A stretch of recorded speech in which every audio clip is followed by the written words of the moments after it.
Nah, kita lanjutkan pembahasan dari pertemuan kemarin ya. Kemarin kan sudah sampai nomor 31. Sekarang kita untuk mencoba membahas sisa pilihan gandanya ada 32 sampai 60 ya kalau nggak salah. Oke, nomor 32 ini sama seperti nomor 35, 31, yaitu tentang sejarah pemikiran ekonomi Islam. Nah, soalnya adalah pada masa kepemimpinan Utsman bin Affan, pendapatan yang diperoleh dengan ketetapan 10% iuran tanah pertanian disebut dengan. Nah, jadi kalau iuran tanah pertanian ini ada usar, ada kharaj ya. Usar dan kharaj. Nah, kalau besarnya 10%, itu kan kalau di kharaj ini tidak diatur berapa sekian persen. Nanti tergantung pada tempat wilayahnya.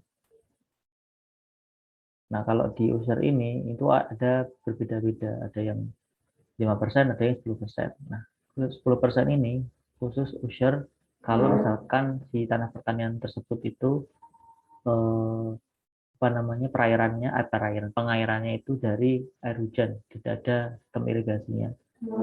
Nah, jadi apa sih bedanya zakat pertanian sama user? Nah, kalau beberapa pendapat mengatakan user itu nama lainnya dari zakat pertanian. Nah, tapi ada juga pendapat yang mengatakan berbeda. Nah, jadi kalau di nomor 32 ini jawabannya menurutku lebih ke user daripada horaj. Nah,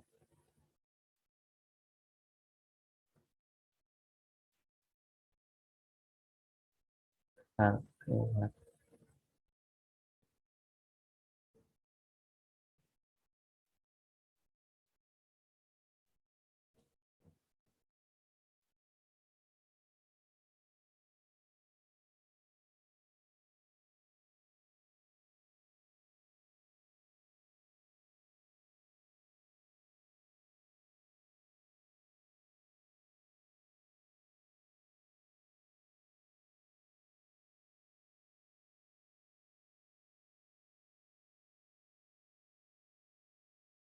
sorry, bukan karena perang.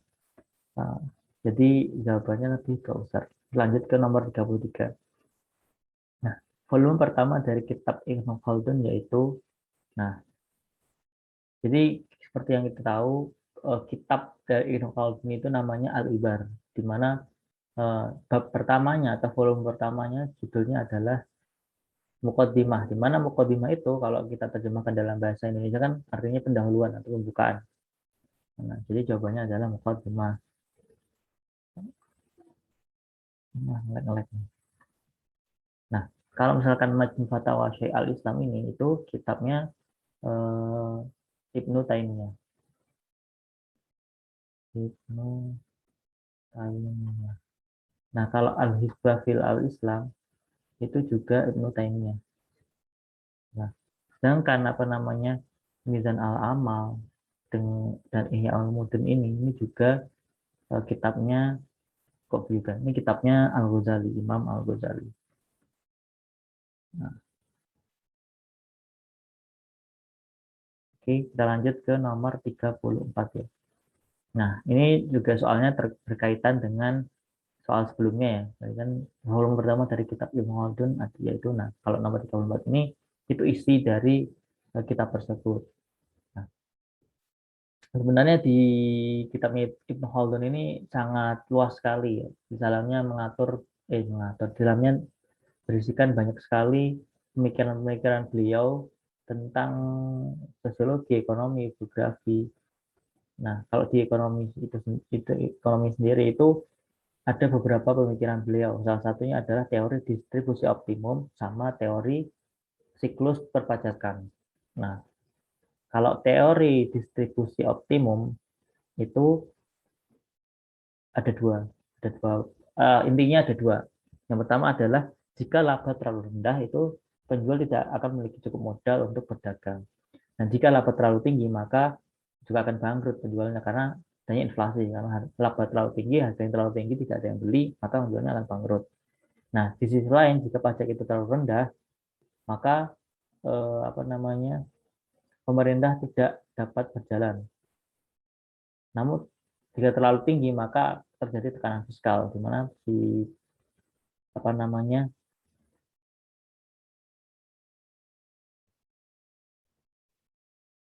si pembayar pajak ini tidak bisa membayar pajak. Nah, terus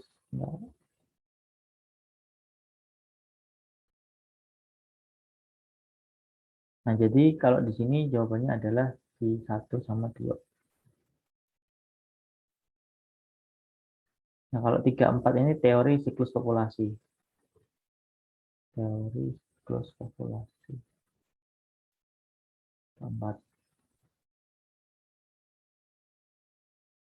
Oke, lanjut ke nomor 35 ya.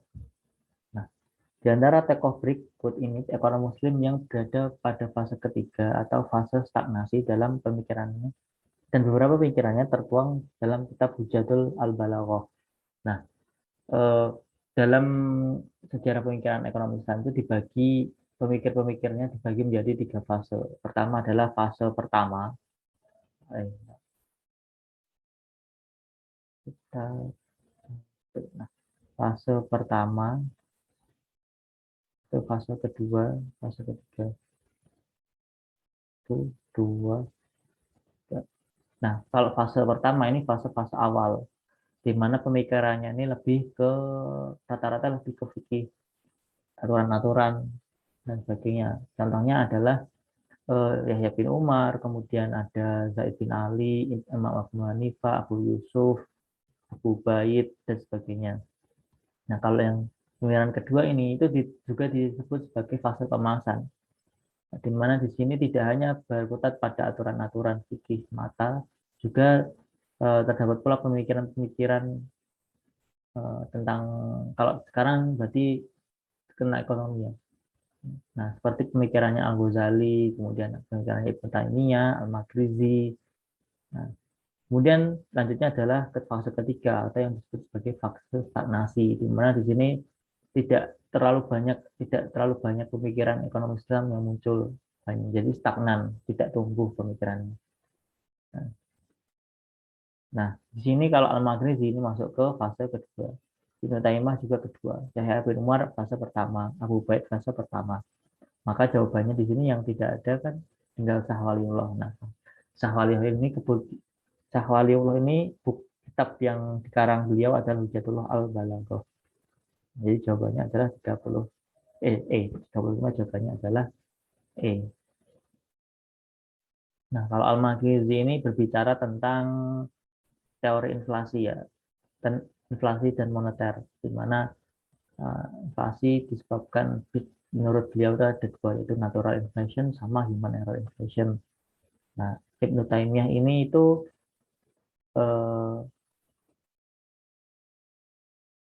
kerja Ibnu Taimiyah ini itu gurunya dari Al-Maghrizi. Nah, beliau juga berbicara tentang bagaimana sih apa namanya pengawasan dalam pasar menurut Islam, juga Ibnu Taimiyah juga membicarakan tentang eh, bagaimana negara itu dalam mencetak uang. Di mana dulu itu Ibnu Taimiyah kan apa namanya hidup di zaman dinasti Mamluk atau dinasti Fatimiyah. Nah, khalifah di dinasti Mamluk atau Fatimiyah itu apa namanya? Khalifahnya atau rajanya atau sultannya itu tidak apa ya, kan ya agak kurang tidak soleh lah, tidak cakap. Jadi ya beliau si sultannya zaman Ibnu Taimiyah itu hobinya adalah melakukan signorage. Signorage ini adalah mencetak uang yang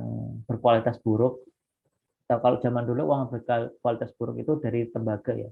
Yang berkualitas baik itu emas sama perak. Nah, yang berburuk ini adalah tembaga. Di mana waktu saat itu di zaman Ibnu Taimiyah itu si sultannya Fatimiyah ini dia tuh mencetak mata uang tembaga terlalu banyak, atau kalau bahasa modernnya signorage. Nah, sehingga uang fulus, bahasanya fulus ya. Jadi disebut uang tembaga ini disebut sebagai fulus. Sehingga uang fulus ini lama-kelamaan akan menghilangkan uang yang berkualitas baik, emas dan perak yang ada di pasar. Nah, sehingga di sana menyebabkan terjadi inflasi. Nah, nanti juga inflasi nanti sudah dibahas oleh murid beliau yang bernama Al-Maghrizi. Kemudian Yahya bin Umar ini juga di awal-awal pemikiran di fase pertama, Abu Baid juga berbicara tentang bagaimana pengelolaan kekayaan negara, kitabnya kan Al-Amwal atau The Wealth. Oke. Kemudian kita lanjut ke nomor 36. Nah, nomor 36 ini tentang akuntansi syariah. Nah, di mana di dalamnya itu kalau di Indonesia itu standar akuntansi syariah itu ditetapkan oleh namanya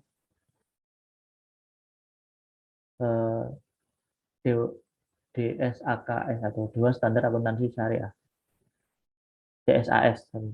Nah, DSAS ini itu bertugas untuk menetapkan standar akuntansi syariah di Indonesia. Nah, di mana kalau standar akuntansi syariah di Indonesia itu ditetapkan dalam PSAK atau Peraturan Pernyataan Standar Akuntansi Keuangan. Nah, beberapa di antaranya ada PSAK 59, PSAK 101 sampai 110. Nah, kalau PSAK 104 ini mengatur tentang istisna. Kalau PSAK 11 itu tentang penyajian dan pengungkapan laporan keuangan entitas syariah. Itu 101. Nah, entitasnya apa? Entitas itu lembaga. Lembaga kayak bank, asuransi, kemudian apalagi modal ventura, kemudian pegadaian, kemudian leasing. Nah, itu namanya entitas. Nah, kalau entitas syariah berarti lembaga atau bank, lembaga, dan sebagainya itu yang menggunakan prinsip syariah dalam beroperasinya. Nah, kalau murabahah ini tuh PSAK 102. Kalau salam 103. Istisna 104, mudharabah 105. Nah, oke, kita lanjut ya ke nomor 37. Nah, nomor 37 ini pertanyaannya masih seputar akuntansi.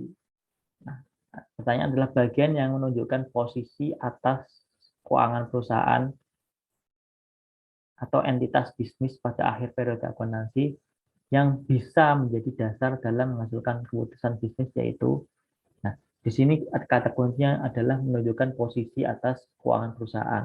Jadi posisi atas keuangan perusahaan itu adalah kita menunjukkan kondisi keuangan di perusahaan tersebut. Nah, apa yang dimaksud dengan kondisi keuangan? Nah, kondisi keuangan kan kita bisa meliputi seberapa besar sih harta atau aset yang dimiliki oleh perusahaan tersebut dan dari mana sumber aset dari perusahaan tersebut atau harta dari perusahaan tersebut. Nah, laporan yang menunjukkan posisi atau keadaan keuangan perusahaan itu disebut dengan neraca, atau nama lainnya neraca ini adalah laporan posisi keuangan. Makanya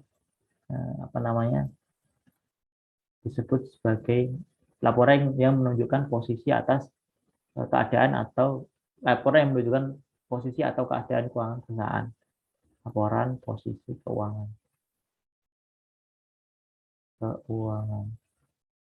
Nah, di dalamnya di neraca ini dibagi lagi menjadi dua. Yang pertama adalah aktiva sama pasiva. Nah, aktiva ini itu menunjukkan apa aja sih harta atau aset yang dimiliki perusahaan. Dimulai yang paling liquid sampai yang paling illiquid atau paling liquid itu artinya paling mudah untuk dijadikan uang atau paling mudah untuk dijual. Nah, yang paling liquid itu apa dalam dalam perusahaan itu? Yang pertama adalah uang cash atau kas. Nah, kemudian setara kas atau misalkan tabungan deposito. Kemudian ada piutang, kemudian ada persediaan barang dagangan. Nah, kemudian ada juga perlengkapan. Kayak perlengkapan itu seperti kertas, kemudian tinta, pulpen, spidol, kemudian apalagi ya. Nah, itu kurang lebih. Nah, kemudian apa aja aset yang tidak tetap atau aset yang tidak terlalu liquid. Contohnya adalah peralatan seperti komputer, kemudian mesin, kemudian ada tanah, gedung, kendaraan. Nah, itu contoh harta. Nah, selain bagian yang menunjukkan harta, terdapat pula dalam neraca itu bagian yang menunjukkan dari mana sih harta itu berasal. Nah, bagian ini itu dinamakan pasifa. Nah, pasifa ini terdiri dari dua. Jadi sumber harta perusahaan itu berasal dari ya tidak paling tidak dari dua, nggak mungkin yang lain. Yang pertama adalah lewat hutang atau kewajiban atau pinjaman. Yang satunya adalah dari modal atau ekuitas. Equity, ekuitas, modal sama. Nah, kalau modal itu berarti berasal dari si pemilik perusahaan tersebut. Nah, pemiliknya bisa kalau perseroan berarti satu, kalau perseroan berarti banyak orang. Nah, kalau perseroan namanya bukan modal tapi saham. Nah, kalau kalau misalkan hutang atau kewajiban bisa dari kewajiban pajak, kemudian dari hutang dagang, kemudian bisa jadi dari hutang bank, hutang obligasi, dan dan lain-lain dan seterusnya. Nah, kalau misalkan nah ini aset itu berarti ada di dalam neraca. Kan neraca itu dibagi dua ya, sama ada aktiva, kemudian ada pasiva. Nah, aktiva ini di dalamnya ada aset, itu harta lah nama lainnya aset. Aset terdiri dari aset tetap sama aset lancar atau tidak tetap. Nah, aset tidak lancar itu contohnya kas, aset tetap contohnya adalah gedung, mobil, kendaraan dan sebagainya. Kalau pasiva ini terdiri dari hutang dan modal atau eh, liabilitas, kewajiban. Kalau nama lainnya modal ekuitas. Nah, kalau pendapatan sama nah ini hutang, kalau hutang ini juga masuk di sini ya, di neraca. Bagiannya adalah bagian pada neraca yaitu di pasifa. Nah, kalau pendapatan beban ini itu merupakan bagian dari laporan keuangan lain selain neraca. Jadi laporan keuangan itu kan ada neraca, ada laporan laba rugi, ada laporan arus kas, ada laporan perubahan modal. Ada empat ini ceritanya. Nah, kalau pendapatan tambah beban itu ada di laporan laba rugi. Nah, itu. Jadi laba rugi kalau misalnya pendapatannya lebih dari beban, berarti laba. Kalau bebannya lebih dari pendapatan, itu berarti rugi. Nah, beban ini nama lainnya biaya, beban, biaya, cost, dan sebagainya. Nah, oke, kita lanjut ke nomor 38 ya. Nah, nomor 38 ini masih juga relate atau masih berhubungan dengan soal sebelumnya yang berbicara tentang akuntansi. Nah, soal nomor 38 ini investasi yang sifatnya sangat liquid, berjangka pendek, serta dapat dengan cepat dijadikan kas dalam jumlah waktu yang dapat ditentukan dan memiliki risiko perubahan nilai yang tidak signifikan disebut dengan. Nah, jadi kalau soalnya tadi kan kita seperti yang sudah dibahas sebelumnya, di mana aset tadi kan dibagi menjadi dua, aset aset lancar sama aset tetap. Nah, kalau aset lancar itu aset yang lebih mudah atau sifatnya jangka pendek, mudah untuk dijual atau dijadikan kas. Nah, ini kan sifatnya sangat liquid, berarti sangat liquid ini berarti kan yang paling mudah ya, paling mudah untuk dijadikan kas atau bahasanya dijual. Dan nilainya itu tidak kalau ada perubahannya tidak signifikan. Artinya kalau dijual itu nilainya tidak jatuh dari harganya, dari harga pasarnya, dari harga pembeliannya. Nah, maka hal ini atau aset ini atau investasi ini disebut dengan jawabannya adalah secara kas. Karena sangat liquid, berjangka pendek, serta dapat dengan cepat dijadikan kas dalam jumlah yang dapat ditentukan dan memiliki risiko nilai yang tidak signifikan. Nah, contohnya apa? Contohnya adalah nah, contohnya itu deposito. Nah, deposito kan sangat liquid ya. Artinya kalau misalkan sudah jatuh tempo, dia bisa diambil jadi jadikan kas. Kemudian ada juga piutang wesel. Wesel ini adalah surat berharga bukti piutang. Kemudian ada juga hmm, tabungan atau tabungan bank. Nah, ini juga bisa disebut setara kas. Kemudian ada juga apa namanya surat utang jangka pendek yang apa namanya di mana jatuh temponya itu kurang dari 1 tahun.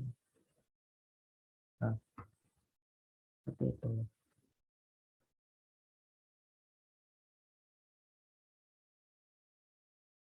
Oke, nomor 39. Nah, ini juga masih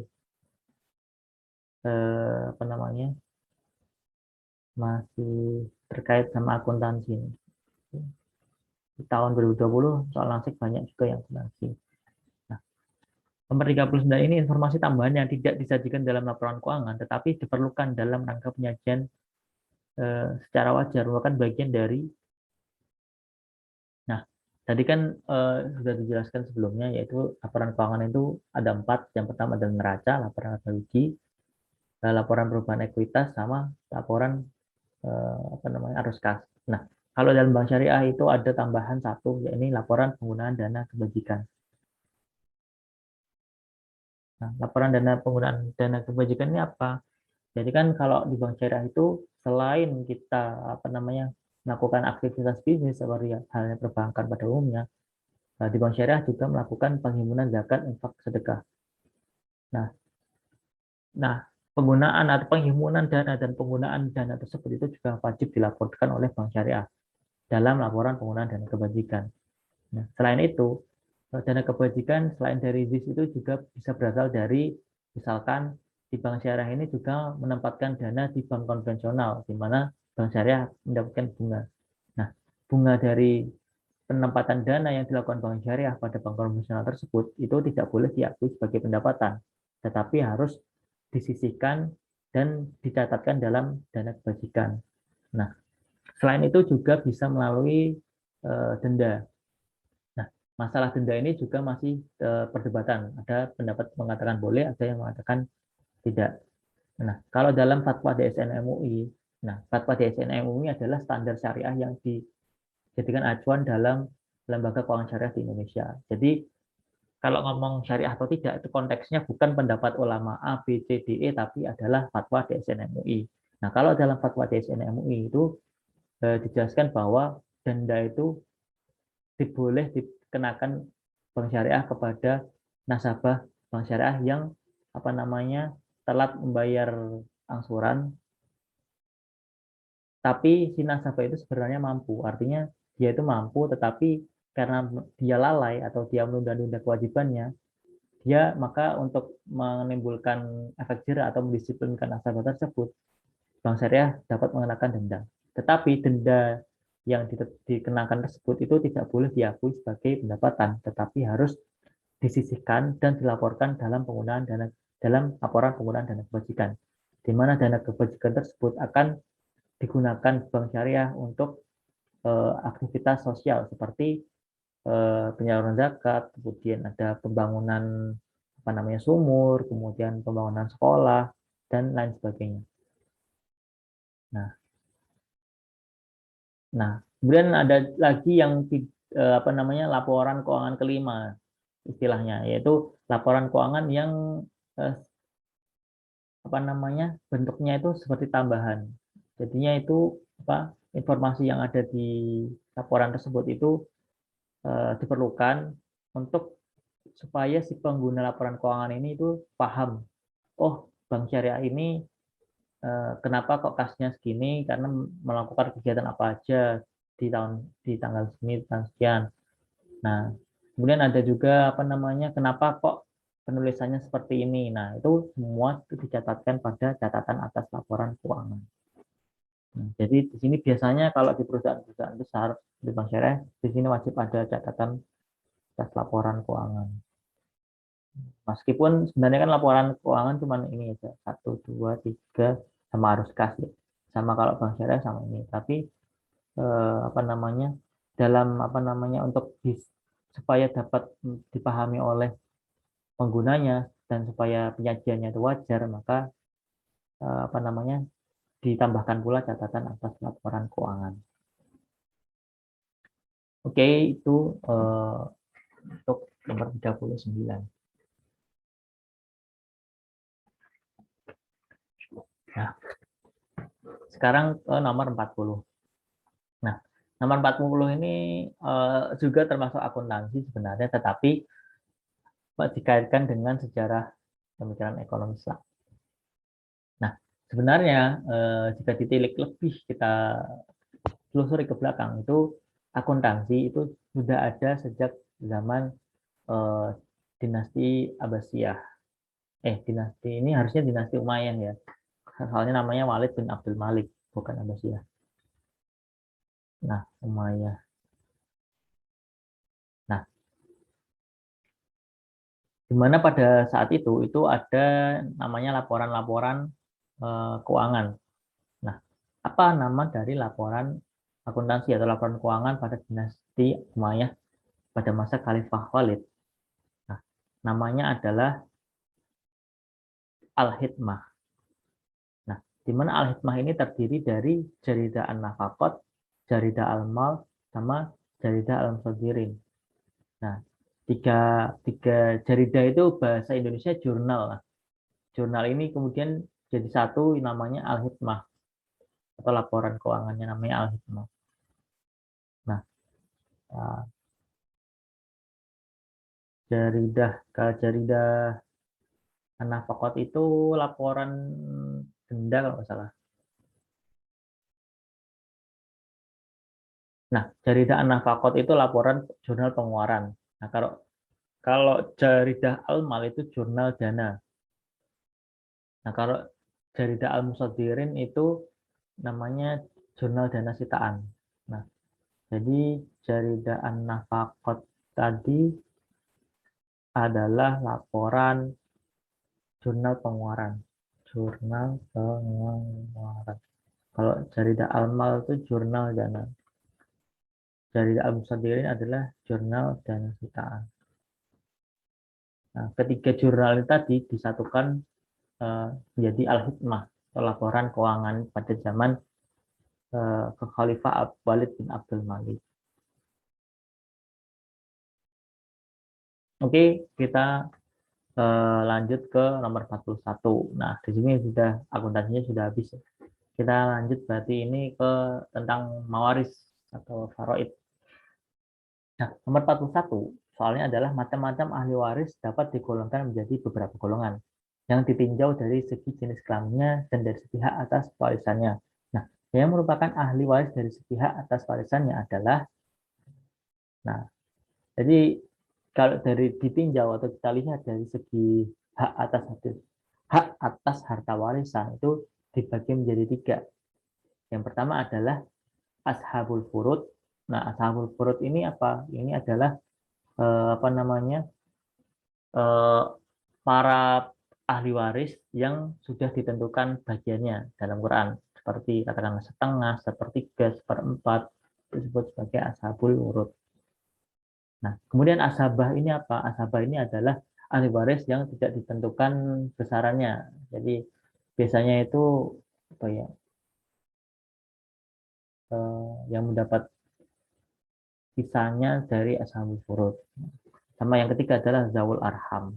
Jadi jawabannya adalah ashabul furud, asabah dan zawul arham. Nah, zawul arham itu adalah eh, apa namanya ahli waris yang selain dari ashabul furud dan asabah. Nah, tadi kan ashabul furud kan ahli waris yang sudah ditentukan bagian dalam Quran dan hadis. Nah, sepertiga, seperdua, dua per tiga. Nah, asabah ini apa namanya ahli waris yang mendapatkan sisa bagian yang sudah dibagikan kepada ashabul furud. Atau misalkan ashabul furudnya itu kontrolnya adalah tidak ada ashabul furudnya, misalkan si pewaris ini bapaknya sudah meninggal atau ibunya sudah meninggal, tidak punya anak, maka nanti bagian ashabul furud yang seharusnya sudah diberikan karena memang sudah meninggal atau tidak ada, maka akan diberikan kepada ashabah. Nah, misalkan ashabah ini juga tidak ada, maka akan diberikan kepada apa namanya zawul arham. Nah, kalau waris ini itu hubungannya diperoleh dari tiga. Satu perkalian darah, yang kedua perkawinan atau pernikahan, yang ketiga adalah eh, apa namanya si tuan yang membebaskan budaknya. Nah, misalkan kalau budaknya meninggal ini berarti tuannya mendapatkan berhak mendapatkan harta waris dari budaknya tersebut. Nah, mungkin nomor 42 al-muwaris, al-waris sama al-mauruf. Nah, tiga komponen ini, tiga hal ini termasuk dalam ya rukun waris. Nah, al-muwaris ini apa? Ya, al-muwaris adalah orang yang mewariskan. Nah, kemudian atau pewaris lah bahasanya. Kemudian al-waris ini adalah orang yang ahli warisnya atau orang yang mewarisi. Misalkan bapak meninggal punya anak, berarti anaknya tersebut adalah si al-waris atau si pewaris, atau ahli waris, sorry, pewaris kan yang mewaris. Nah, sama yang ketiga ini adalah al-maurus. Al-maurusnya apa? Yaitu harta warisan. Jadi harta yang dimiliki oleh si mayat tersebut, kemudian masih ada setelah kematiannya. Nah, kemudian berarti harta warisan ini juga harus kemudian dikurangkan dulu terhadap hutangnya apabila si mayat ini tersebut tuh punya hutang. Jika misalkan masih sisa, berarti harta warisan tersebut baru boleh dibagikan kepada ahli warisnya. Oke, nomor 43 soalnya adalah berikutnya adalah pihak-pihak yang berhak menerima waris. 1, 2, 3, 4, 5, 6, 7, bla bla bla. Ashabul furud yang berhak mendapatkan separuh dari harta warisan peninggalan pewaris ada 5, yaitu, nah, kan sebagaimana yang sudah disebutkan tadi atau dijelaskan tadi, ashabul furud itu adalah eh, pihak-pihak yang sudah ditentukan bagiannya dalam Quran dan hadis. Nah, ada yang satu, sepersetengah, sepertiga, seperempat. Nah, setengah ini siapa saja kira-kira? Nah, yang pertama adalah suami. Nah, misalkanlah seorang perempuan itu sudah menikah dan meninggal kemudian masih memiliki suami, maka suaminya berhak mendapatkan setengah dari harta warisan yang ditinggalkan istrinya. Setengahnya lagi adalah jadi hak ayah dari si istri tersebut apabila masih ada. Kalau misalkan ayahnya sudah tidak ada, maka akan jadi bagian dari ibunya, atau misalkan ibunya nggak ada, berarti bagian saudara si perempuan tersebut. Nah, kemudian istri itu tidak mendapatkan setengah, tapi seperempat. Jadi ini seperempat ya. Kalau anak perempuan, ya anak perempuan dapat setengah, tetapi uh, dengan apa nama asumsi tidak ada anak laki-laki. Jadi anaknya itu perempuan, yang ditinggalkan itu anaknya perempuan semua, jadi dapat setengah. Kemudian cucu perempuan keturunan anak laki-laki. Nah, ini juga bisa dapat setengah dengan asumsi bahwa apa namanya si pewaris tersebut atau si mayat tersebut itu tidak memiliki cucu perempuan, cucu laki-laki, cucu perempuan keturunan laki-laki, cucu cucu laki-laki keturunannya, cucu laki-laki lah. Kemudian cucu perempuan keturunan anak perempuan juga, misalkan kalau tidak ada cucu perempuan keturunan anak laki-laki, maka cucu perempuan keturunan anak perempuan ini akan mendapatkan setengah. Kemudian saudara kandung perempuan juga apabila tidak ada saudara kandung laki-laki juga dapat setengah. Saudara perempuan ibu seayah juga bisa. Kalau misalkan yang ini tidak ada, tidak memiliki saudara kandung perempuan. Jadi jawabannya adalah 1, 3, 4, 6, 8.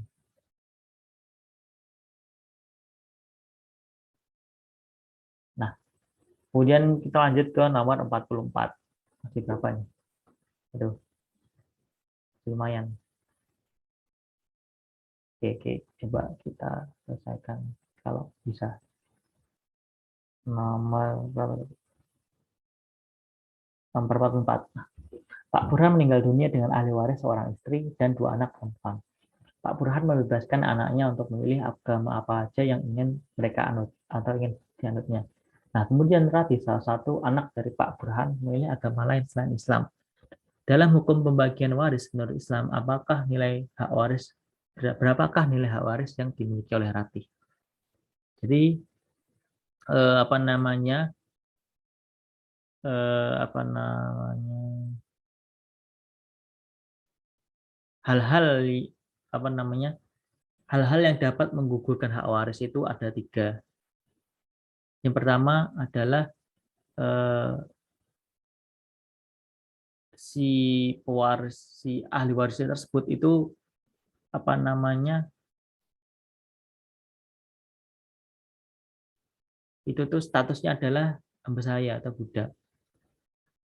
Kemudian yang kedua adalah apa namanya? Si ahli waris tersebut itu membunuh orang yang apa namanya? Mewariskan harta warisan tersebut. Contohnya adalah dulu ada pernah kasus itu seorang apa namanya? Cucu atau anak itu membunuh apa namanya seorang nenek atau seorang ibu atau mbahnya atau ibunya karena motif harta waris. Nah, kalau misalkan apa namanya orang yang membunuh itu berarti dia tidak berhak untuk mendapatkan harta warisan dari si pewaris.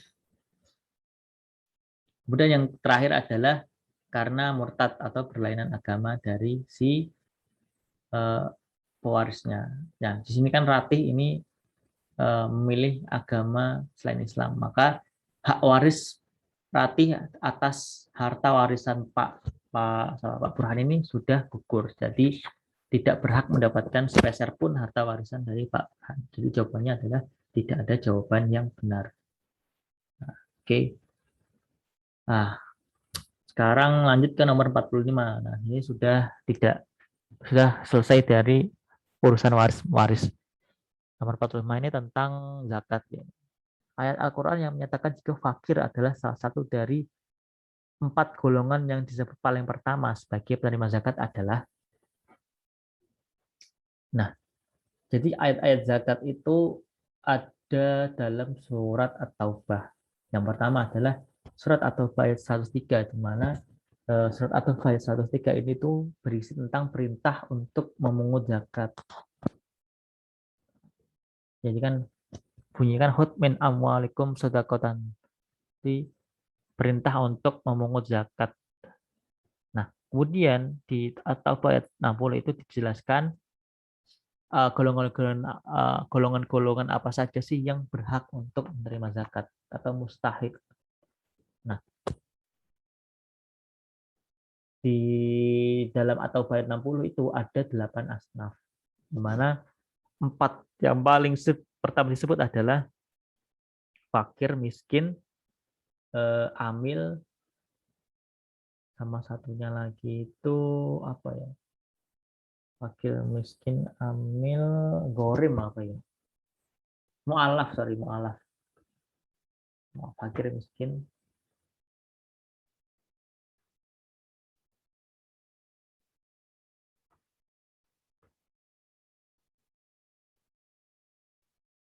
Nah, ya benar, fakir, miskin, amil, mu'alaf. Nah, hanya taubah ayat 60. Habis itu baru gorim. Habis gorim itu rikob fisabilillah, yang terakhir itu sabil. Oke, lanjut kita ke nomor 46. Nah, nomor 46 ini soalnya adalah risiko yang timbul saat bank syariah menyalurkan pembiayaan berupa adanya penurunan nilai jaminan pembiayaan dan tidak dapat mengganti pembiayaan jika terjadi default disebut. Nah, jadi dalam bank, termasuk juga bank syariah, itu ada banyak sekali resiko yang perlu dikelola atau perlu di-manage. Beberapa di antaranya default risk, systematic risk, recovery risk, business risk, dan shrinking risk. Nah, kalau misalkan adanya penurunan nilai jaminan pembiayaan dan tidak dapat mengganti pembiayaan jika ada default. Nah, default ini artinya gagal bayar. Artinya orang yang melakukan hutang atau orang yang melakukan pinjaman itu tidak mampu untuk melunasi hutang-hutang. Maka kalau bahasa keuangannya disebut sebagai default. Nah, di sini default risk berarti jawabannya adalah risiko ketika si debitur ini tidak mampu melunasi hutangnya, maka disebut sebagai default risk. Nah, kalau systematic risk itu risiko yang terjadi apabila suatu lembaga keuangan itu mengalami default atau gagal bayar dan menyebabkan bank lain itu ikut terdampak. Contohnya adalah ketika kasus Bank Senturi. Nah, itu tuh kasus Bank Senturi itu ketika mau dikasih dana talangan itu karena dianggap jika dibiarkan default atau gagal bayar itu bisa menyebabkan resiko sistematik atau bisa membuat kepercayaan nasabah yang menabung di bank-bank lain itu bisa tidak kehilangan kepercayaan atau mereka melakukan rush. Rush itu adalah menarik dana yang mereka tempatkan di bank itu secara besar-besaran. Nah, contohnya adalah ketika krisis moneter tahun 97 dan 98, di mana waktu saat itu para nasabah itu tidak percaya kepada perbankan dan pada berlomba-lomba atau eh, untuk menarik dana yang mereka tempatkan di bank. Maka kemudian untuk menghilangkan ketidakpercayaan itu atau untuk menjamin dana yang ditempatkan di bank itu tahun 98 pemerintah melakukan BLBI atau Bantuan Likuiditas Bank Indonesia. Nah, supaya jadi dengan adanya bantuan likuiditas itu si si pemilik bank ini diberikan bantuan oleh pemerintah untuk supaya si banknya tersebut bisa sehat atau liquid, nah, itu supaya masyarakat itu tidak melakukan penarikan besar-besaran.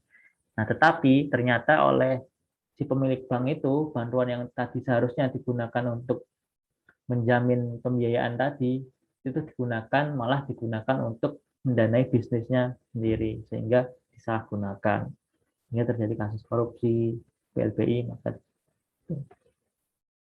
mati risiko. Kalau recovery risk itu adalah namanya aja recovery. Recovery ini berarti ketika misalkan kalau biasanya itu kalau di dalam perbankan itu seseorang jika ingin melakukan kredit itu harus menyertakan agunan bagi jaminan atas hutang yang diberikan. Kalau misalkan si debitur itu gagal bayar atau default, maka agunan tersebut akan dilelang atau dijual untuk mengganti nilai hutang yang gagal dibayarkan oleh si debitur. Nah, kalau misalkan si nilai jaminan tersebut itu turun nilainya dan tidak dapat mengganti nilai hutang yang sudah dikeluarkan, maka itu disebut sebagai recovery risk. Nah, jadi kan fungsi dari jaminan itu tadi untuk merecover resiko apabila terjadi default atau gagal bayar hutang tadi. Kalau misalkan ternyata si jaminan tersebut itu nilainya turun, maka ini disebut sebagai recovery risk. Nah, kalau business risk ini adalah resiko ketika misalkan si bank itu tadi itu merugikan. Biasa kan dalam suatu aktivitas bisnis itu kan kemungkinannya dua, kalau nggak untung ya rugi. Nah, kalau rugi berarti itu termasuk dalam business risk atau risiko bisnis. Nah, kalau shrinking risk itu adalah risiko yang terjadi ketika misalkanlah kan dalam perbankan syariah itu ada namanya akad mudharabah. Nah, dalam akad mudharabah itu kan si nasabah itu akan membayarkan bagian hasilnya itu kan bagian hasil. Nah, tapi ketika si usaha si nasabah tersebut itu gagal atau karena tidak berhasil atau mengembali membagi hasil sesuai dengan yang direncanakan, maka itu disebut sebagai shrinking risk. Oke. Nah, selanjutnya nomor 47 ini masih terkait perbankan sejatinya, tetapi ini juga seperti yang soal sebelumnya itu dikaitkan dengan sejarah.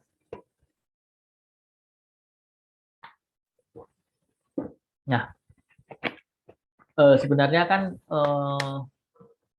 bank itu kan kalau nggak salah itu mulai ada itu di abad ke-14 tahun 1300 sekian.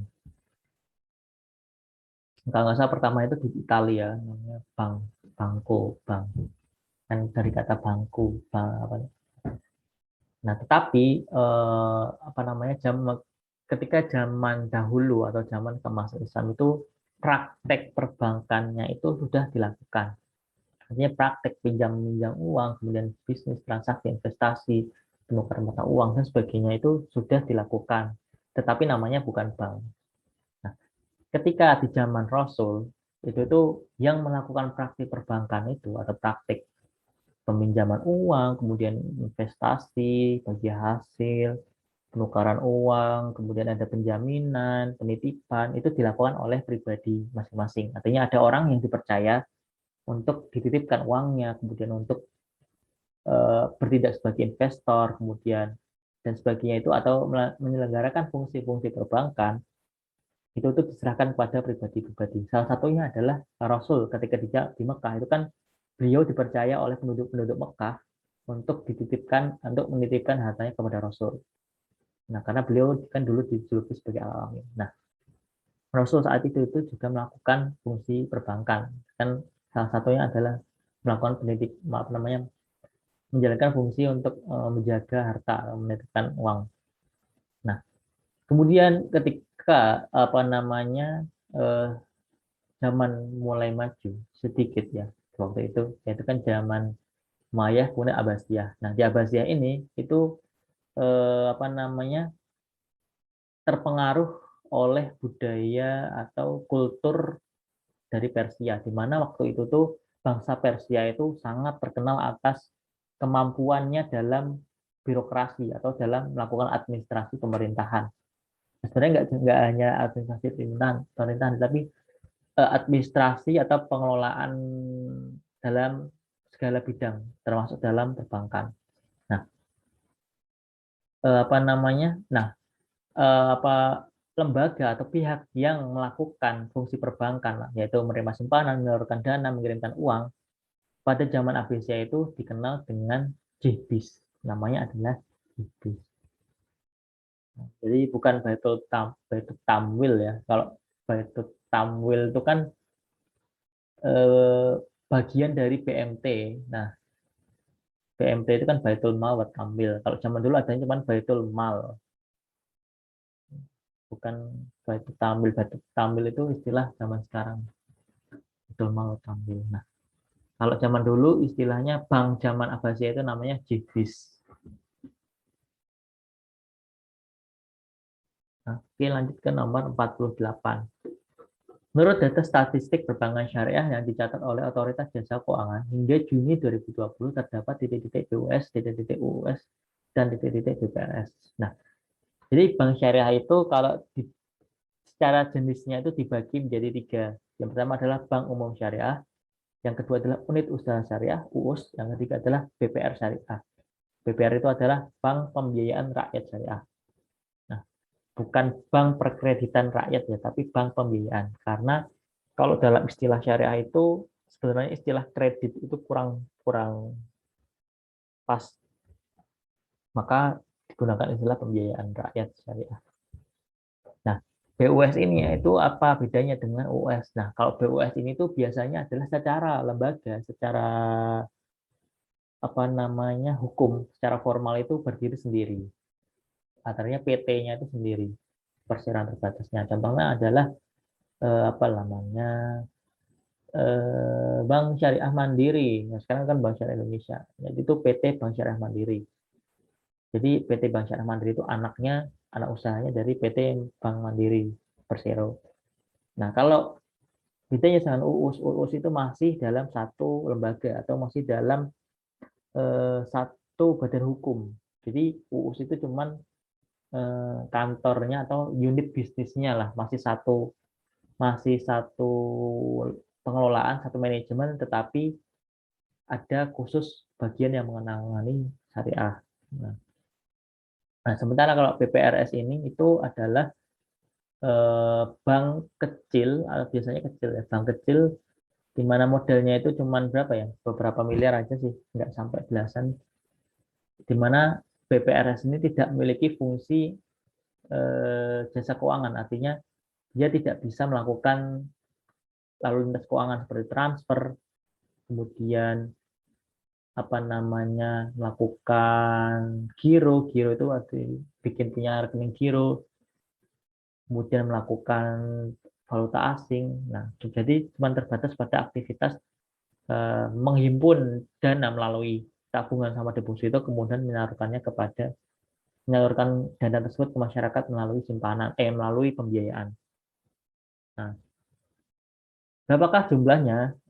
Kalau misalkan pada bulan Juni 2020 itu adalah 14 PUS, kemudian 20 UUS, sama 163 BPRS. Nah, tetapi saat ini itu jumlahnya jadi 12 PUS, 21 UUS, dan 163 BPRS. Kenapa? Karena 3 BUS di Indonesia, yaitu Bank Syariah Mandiri, Bank BRI Syariah sama BNI Syariah itu digabung atau di merger jadi satu. Sehingga yang tadi sebelumnya 14, 3 dijadikan satu, jadi tinggal 12 BUS. Nah, oke, nomor 49, akad yang termasuk dalam akad pegadaian syariah ialah, nah, pegadaian syariah kan berarti melakukan usaha gadai. Nah, gadai ini kalau dalam muamalah, fikih muamalah itu menggunakan akad namanya rahan. Nah, jadi rukunnya berarti rukun akad rahan itu ada rahin, wartahin, marhun dan marhun bih. Nah, sama siwot. Rahin. Jawabannya adalah C. Apa sih si rahim itu? Nah, kita lihat di buku muamalahnya.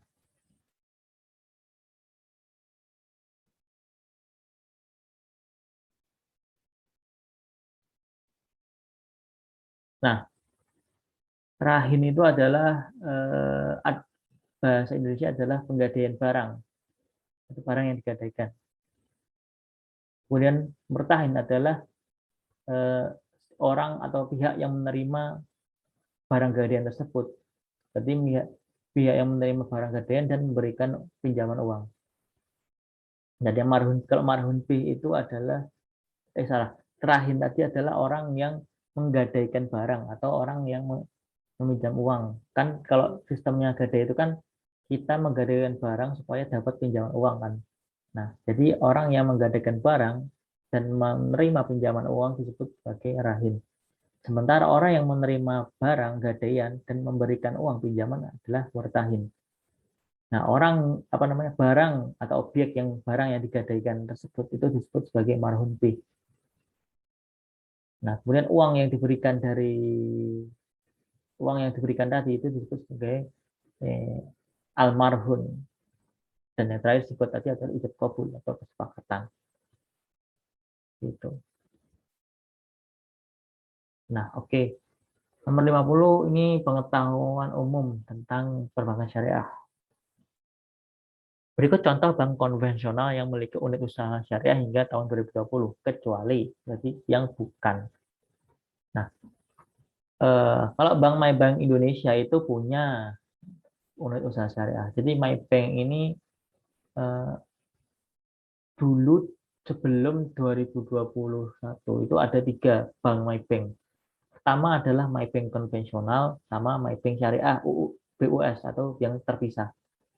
Nah, tapi Bank MyBank Indonesia ini itu walaupun sudah ada BUS-nya atau Bank, Bank Umum Syariah itu dia juga punya unit usaha syariah sendiri. Jadi UUS MyBank. Nah, tetapi tahun 2021 atau 2020 akhir ya, itu Bank MyBank Syariah yang BUS tadi itu diakuisisi oleh NTI Global Resource, perusahaan Singapura, dan di rebranding menjadi namanya Bank Aladin. Nah, kalian kalau misalkan lagi lewat di Alfamart itu biasanya di bawah plang Alfamart itu ada namanya Bank Aladin, Bank Syariah Masa Depan. Nah, itu adalah MyBank Syariah yang sudah diakuisisi dan dirubah namanya. Tetapi kalau di MyBank konvensionalnya ini dia masih punya unit usaha syariah yang namanya masih MyBank, MyBank UUS, MyBank unit usaha syariah. Jadi MyBank ini punya. Kemudian kalau CIMB, nah CIMB Niaga ini juga punya unit usaha syariah. Kemudian kalau OCBC NISP ini juga masih punya unit usaha syariah. Permata, kalau Bank Permata ini juga punya unit usaha syariah, di mana eh, saya sendiri juga merupakan nasabah dari unit usaha syariah. Nah, kenapa? Karena di Bank Permata ini itu apa namanya bisa kita open account itu secara full online. Kemudian apa namanya di situ juga ada kalau Permata Mi Syariah IB itu gratis biaya transfer ke semua bank tanpa batas. Sama kalau misalkan saldonya di atas 1 juta itu bisa gratis tarik tunai di ATM manapun. Ya, ATM Visa kalau misalnya. Sama kalau saldonya di atas 1 juta itu juga gratis biaya admin bulanan. Jadi Bank Permata punya unit usaha syariah. Jadi jawabannya adalah Bank HSBC Indonesia. Kenapa? Karena Bank HSBC Indonesia itu di tahun 2013 itu menutup unit usaha syariahnya. Nggak tahu sebabnya kenapa. Tapi yang jelas tahun 2013 itu HSBC Indonesia menutup unit usaha syariahnya. 2013 tutup, aduh, tutup. Nah, oke, selanjutnya adalah nomor 51. Soalnya adalah fatwa DSN MUI yang mengatur perihal pedoman investasi untuk reksadana syariah adalah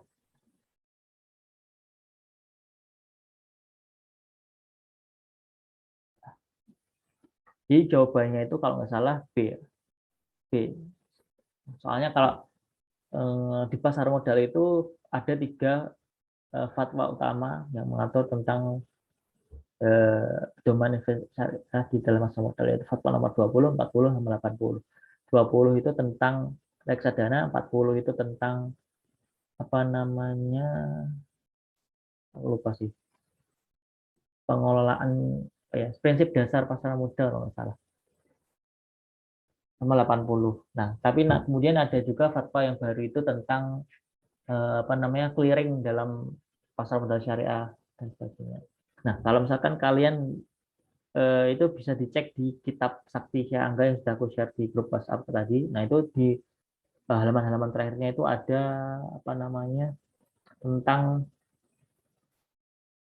tentang apa aja sih apa namanya apa aja fatwa-fatwa DSN MUI. Nah, ini. Nah, nah, menjadi benar kan fatwa nomor 20 DSN MUI tahun 2001 pedoman investasi untuk reksadana syariah.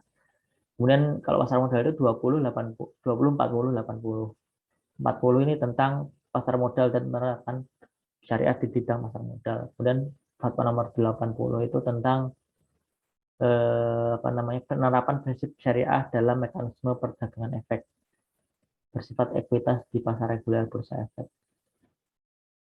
Nah, tuh. Jadi kalian bisa baca sendiri di apa namanya di yang sudah aku materi yang sudah aku share di grup.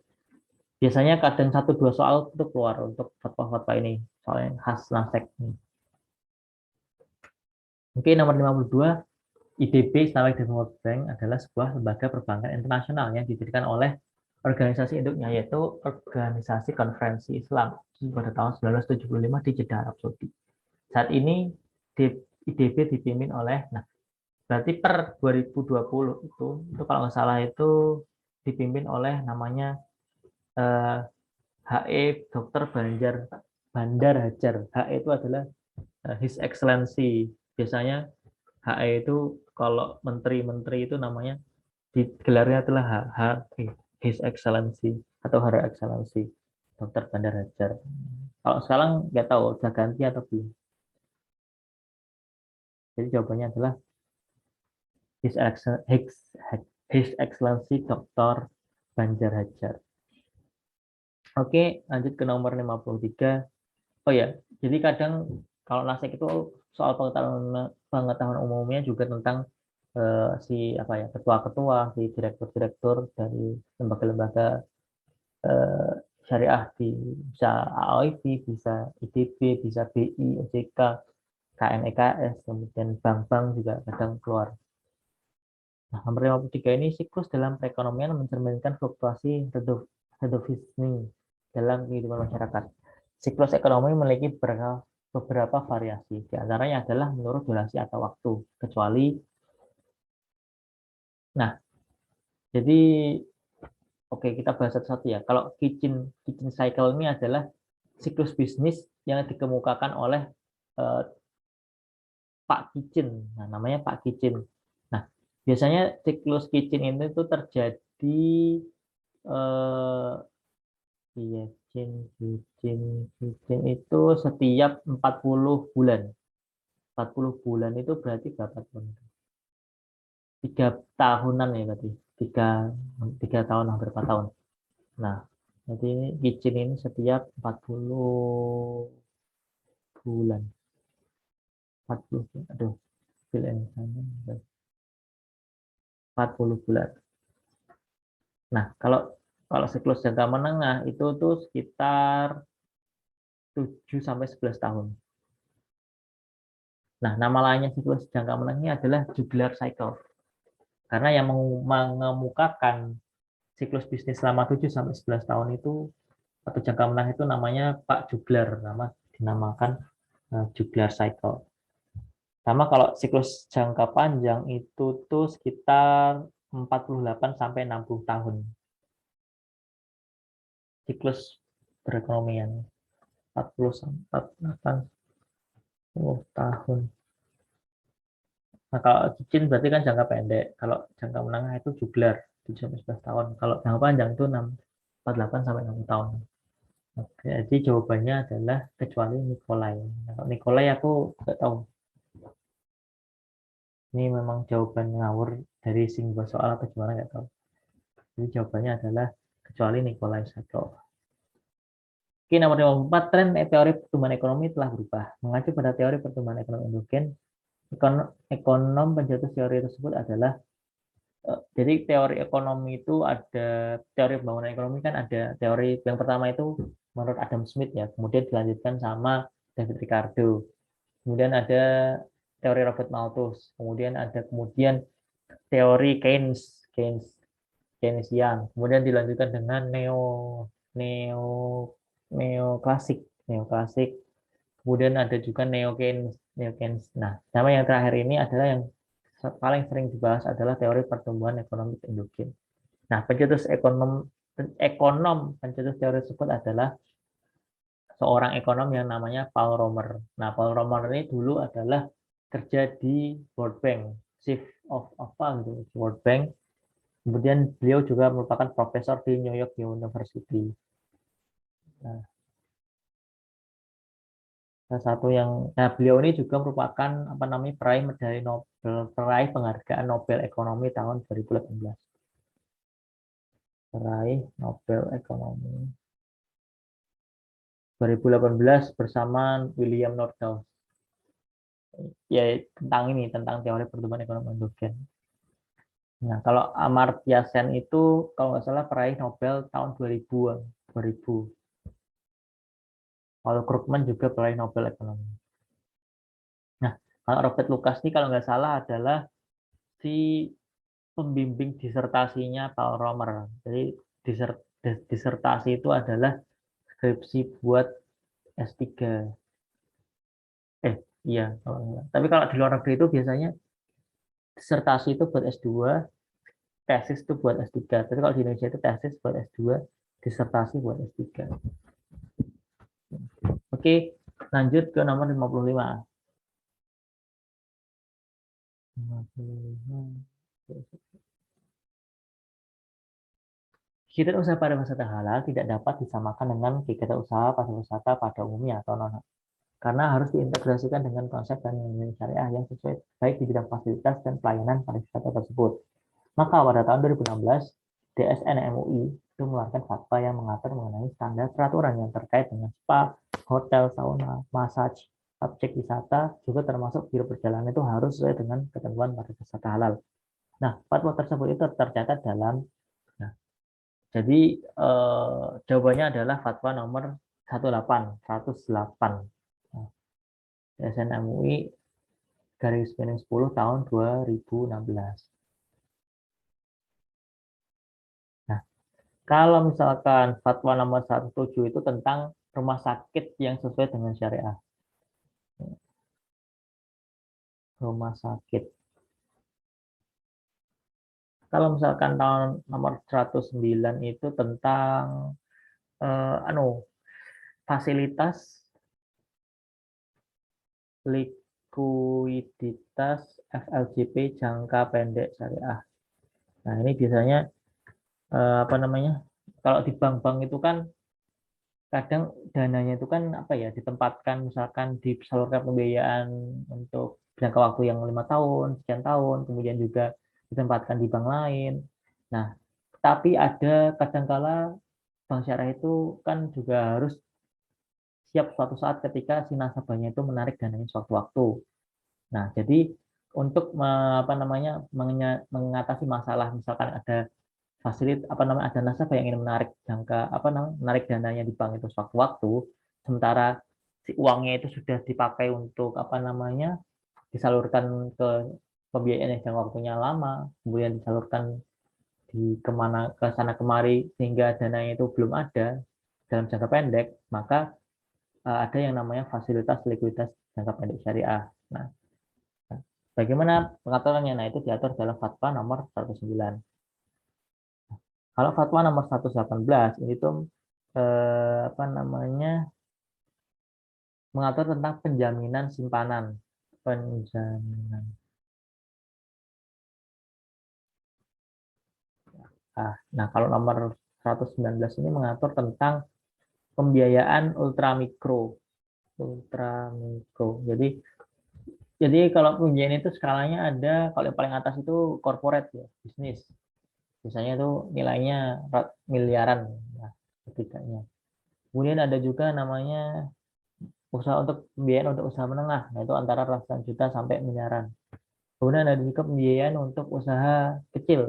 Usaha kecil itu sekitar ratusan juta ke bawah lah, puluhan sampai ratusan. Kemudian ada usaha mikro. Usaha mikro itu mulai dari belasan jutaan ke belasan juta sampai ke puluhan juta. Nah, kemudian di bawahnya itu lagi ada namanya ultra mikro. Ultra mikro itu biasanya sekitar sejutaan, sejuta 2 juta maksimal. Nah, itu di sini perlu eh, apa namanya MUI, DSN MUI itu sudah membuat rules atau guidance untuk perbankan bagaimana sih cara atau untuk mekanisme penyaluran panduan syariah dari segi syariahnya untuk pembiayaan dari ultramikro. Biasanya ultramikro ini kesulitannya adalah tidak ada jaminan ya karena orang ultramikro ini biasanya tidak punya aset atau harta yang bisa dijadikan untuk jaminan pinjaman. Nah, salah satu apa namanya bank syariah yang sangat fokus di bisnis pembiayaan ultramikro adalah BTPN Syariah. Nah, jadi BTPN Syariah itu fokus di sektor ultramikro. Oke, nomor 56 ini soal hitungan. Oh, jadi caranya adalah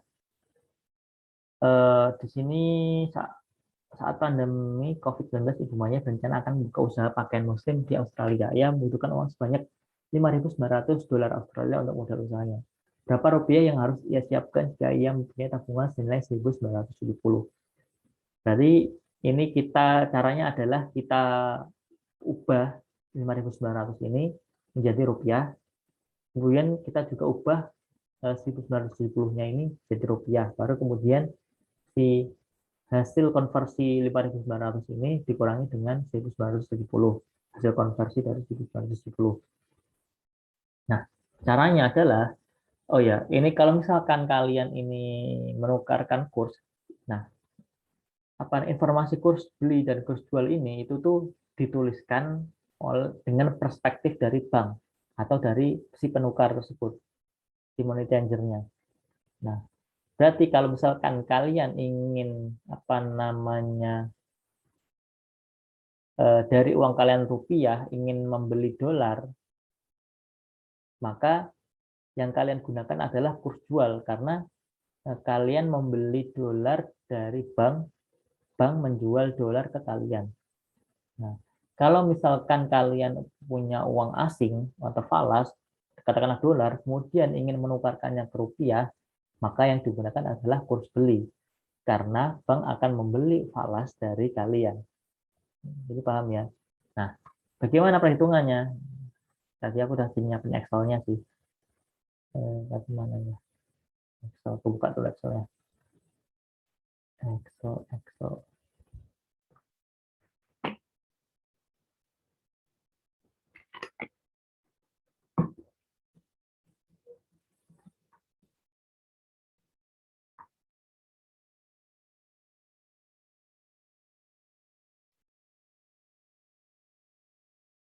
Sorry. Oke, udah kelihatan ya. Nah, di sini kan apa namanya kurs jualnya dolar Australia 10.600, kurs belinya 10.900. Sementara kalau pound sterling Inggris itu kurs jualnya 19.400, kurs belinya 19.800. Ya, nggak kebalik kan ya? Eh,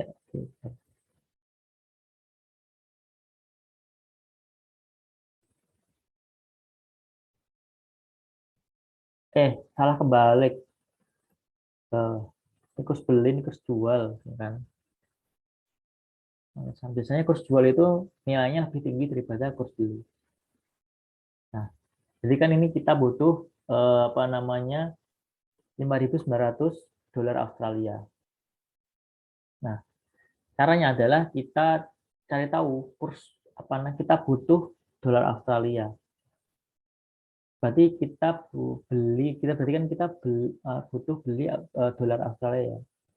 Nah, kita beli dolar Australia ke bank. Berarti kita beli menggunakan kurs jual karena bank menjual falas tersebut ke kita. Berarti 10.900 kalikan 5.900. Nah, jawabannya adalah 64.310. Kemudian kita punya tabungan pound sterling 1.970. Nah, jadi kita mau pakai tabungan tersebut untuk modal, untuk nombokin modal. Nah, berarti kita perlu mengkonversikan si pound sterling tersebut ke rupiah. Nah, kalau kita konversi dari falas ke rupiah, berarti kita menjual tersebut ke money changer atau ke bank. Berarti bank tersebut membeli dari falas dari kita. Berarti menggunakan kurs beli. 19.400 kali berapa nih? 1.970. Nah, berarti kekurangannya berapa? Udah ada 64 juta, butuhnya 64 juta, kekurangannya 38.218.000. Tinggal dikurangkan 64 juta 310 kurangi 38.218. Hasilnya akan 26.092.000. Ada nggak jawabannya? Nah, jawabannya adalah 26 juta 90 26 juta 92.000.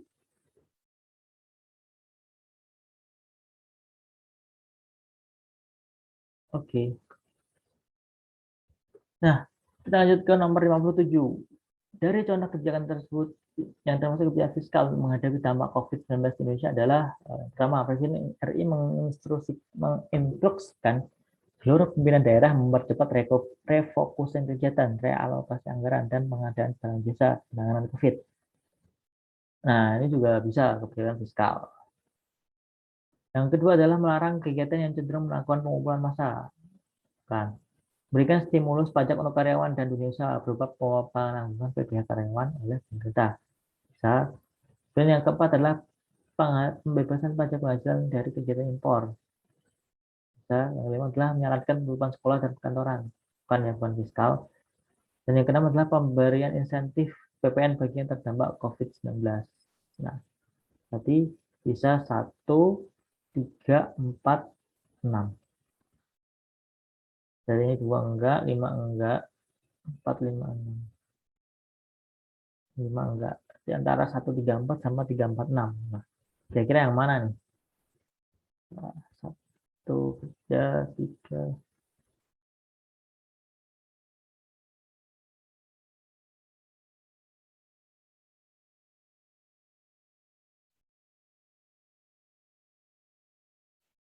1, 3, 4 atau 1, 3, 4, 6?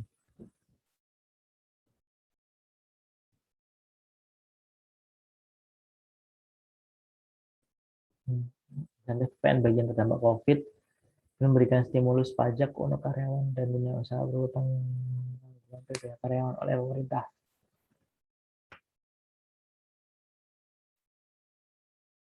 Insentif PPN bagi yang terdampak COVID-19. Sebenarnya lebih cocok cenderung ke 1, 3, 4. Soalnya kalau insentif PPN ini itu eh, kalau bisa dikhususkan untuk terdampak COVID-19 itu agak sulit ya. Karena kan seperti pajak pertambahan nilai. Bagaimana kita mengukur si apa namanya? Kalau harusnya itu insentif PPh bagi yang terdampak COVID-19. Kalau PPN itu eh, kalau dibuatkan ke pihak tertentu ini sulit karena kan objeknya itu barang dan jasa ya, bukan dari penghasilan.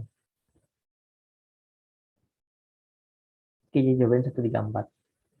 Nah, nomor 58, Badan Pusat Statistik mencatat pertumbuhan ekonomi Indonesia di triwulan 2 2020 itu mengalami kontraksi atau minus 5,32%. Jika pertumbuhan PDB dikelompokkan menurut lapangan usaha, sektor mana di bawah ini yang pertumbuhannya positif. Nah, kira-kira kalau misalkan lagi corona nih, waktu itu ya di tahun 2020 per, apa namanya bulan kalau triwulan 2 itu berarti bulan April, Mei, Juni. Bulan Juni itu berarti kira-kira yang dari beberapa sektor di opsi ini yang apa namanya tidak terdampak atau tetap bertahan selama pandemi apa? Nah, kalau sebenarnya kita nggak perlu tahu beritanya itu juga kita bisa pakai kita juga memikirkan ya, kita menggunakan logika. Nah, biasanya pertambangan dan penggalian ini itu sangat terkait dengan industri. Nah, kalau industrinya turun, maka pertambangan dan penggalian akan turun karena industri ini biasanya pertambangan ini buat mensuplai industri. Kan industri kan bahan baku kayak besi, nikel, batu bara itu kan untuk industri. Nah, industri ini kalau COVID itu juga lesu karena permintaannya dari konsumennya akan menurun. Karena adanya pembatasan, maka banyak sekali masyarakat yang kehilangan penghasilannya. Nah, juga perdagangan dan reparasi. Perdagangan karena nggak ada aktivitas, maka akan turun. Banyak eh, pusat belanja retail yang tutup, mal-mal tutup, reparasi juga biasanya work apa namanya kerja dan sekolah pakai kendaraan, sekarang nggak waktu corona nggak dipakai kendaraannya di rumah aja kan eh, di sektor reparasi juga turun. Nah pertanian, pertanian, nah pertanian ini kan apa ya mensuplai makanan ya bahan baku. Nah mau corona atau nggak corona kan tetap manusia itu makan. Jadi walaupun COVID itu pertanian itu tetap tumbuh. Kalau konstruksi juga karena apa namanya corona banyak orang yang apa namanya banyak perusahaan yang memindahkan apa namanya menyelamatkan keuangannya atau refocusing anggaran dari sebelumnya mau bangun-bangun, oh karena COVID difokuskan untuk hal-hal yang lebih esensial. Kemudian pemerintah juga banyak sekali proyek-proyek yang ditunda untuk digunakan untuk penanganan COVID. Jadi jawabannya adalah pertanian. Satu-satunya yang tumbuh positif. Nah, nomor 59 ini adalah contoh perusahaan fintech lending legal di Indonesia yang berizin dan terdapat di OJK. Di antaranya adalah Nah, tadi aku sudah tak searching ya. Jadi di sini di opsi ini tuh ada beberapa yang sudah terdaftar seperti Cicil, Solusiku, Pundiku, habis itu Tanifan, Solusindo, Kredivo, Wangmi, Vindaya, Lumbung Dana. Nah, yang selain itu nggak ada. Nah, kalian bisa searching aja di websitenya OJK, Fintech Lending Legal di Indonesia yang bikin. Nah, tapi aku tadi nyari nggak ada yang jawabannya di sini. Nggak ada jawabannya. Nggak tahu. Mungkin si pembuat soalnya lebih tahu terkait ini. Soalnya ada juga, ini kan tahun 2020 ya. Mungkin ada beberapa yang tahun 2020 ini sudah legal, tapi kemudian izinnya dicabut, ya mungkin bisa. Ya, saya sih nggak ketemu sih. Oke, lanjut ke nomor 60. Menurut Al-Maghrizi, jika terjadi suatu keadaan di mana setelah adanya pandemi COVID-19 yang tidak pernah diprediksi sebelumnya mengakibatkan harga melambung tinggi sehingga masyarakat sulit memenuhi kebutuhannya terhadap suatu barang, maka disebut. Nah, jadi menurut Al-Maghrizi itu ada dua. Yang pertama adalah natural inflation sama human error inflation. Nah, kalau pandemi COVID berarti kan karena musibah ya, karena wafat, karena wabah atau bencana kan juga termasuk dalam bencana, bencana biologis. Maka jawabannya adalah natural inflation. Nah, kalau human error inflation itu lebih ke karena kesalahan administrasi atau karena adanya korupsi dan birokrasi yang apa namanya yang korup, yang apa namanya lambat sehingga menimbulkan eh, biaya dan mengakibatkan pada akhirnya akan menaikkan kenaikan harga. Juga salah satunya adalah signorage atau seperti yang sudah dijelaskan sebelumnya adalah karena adanya pembuatan uang atau pencetakan uang yang berlebihan yang menyebabkan inflasi. Demand pull inflation ini juga sebenarnya part of natural inflation, tetapi ini bukan dari yang dikemukakan oleh Al-Maghrizi. Kalau Al-Maghrizi itu cuma natural inflation sama human error inflation. Intinya kalau natural inflation itu adalah eh, average demand-nya itu lebih tinggi daripada supply-nya. Jadi HS itu lebih tinggi daripada AD. Tuh, nggak jelas ya. Nah, oke, mungkin udah berapa jam berarti ini? 1,5 jam ya. Mungkin dari untuk pertemuan malam hari ini aku cukupkan sampai di sini saja karena takutnya nanti kalau terlalu malam juga kurang efektif karena soalnya isian ya. Mungkin soal isian kita dan isian cuma kita akan bahas untuk pertemuan selanjutnya. Eh, Mungkin dipelajari juga secara mandiri ya. Kalau misalkan selain di sesi-sesi sama saya, jadi baca-baca aja materi yang sudah aku share, kemudian setting-setting juga. Kalau misalkan ada soal-soal yang nggak tahu jawabannya, biasanya aku dulu juga dulu cara belajarnya, belajar mandiri dengan cara baca materinya sama searching kalau misalkan tidak ada jawabannya atau solusinya di materi. Mungkin itu aja dari aku pada malam hari ini. Misalkan kalau dalam penyampaian ini ada yang belibet atau kurang begitu pas atau kurang begitu mudah dipahami ya. Nah, jadi aku mohon maaf. Semoga dengan semakin kita belajar, aku juga ikut belajar, belajar kan belajar dengan cara mengajar itu juga merupakan kalau dalam taksonomi Bloom itu adalah tingkat belajar yang paling tinggi. Jadi di sini aku juga ikut belajar juga sama teman-teman semua. Oke, mungkin itu aja dari aku. Kalau misalkan nggak ada yang tanyakan, aku tutup aja. Nggak ada kan? Tinggal satu ini. Tadi sempat ada dua orang. Jadi Nadia sama siapa ya? Oke, kalau misalkan nggak ada, sekian dari aku. Sekali lagi, eh, silakan pelajari juga sendiri supaya nanti hasilnya lebih maksimal. Oke, David Wadaya, Assalamualaikum warahmatullahi wabarakatuh.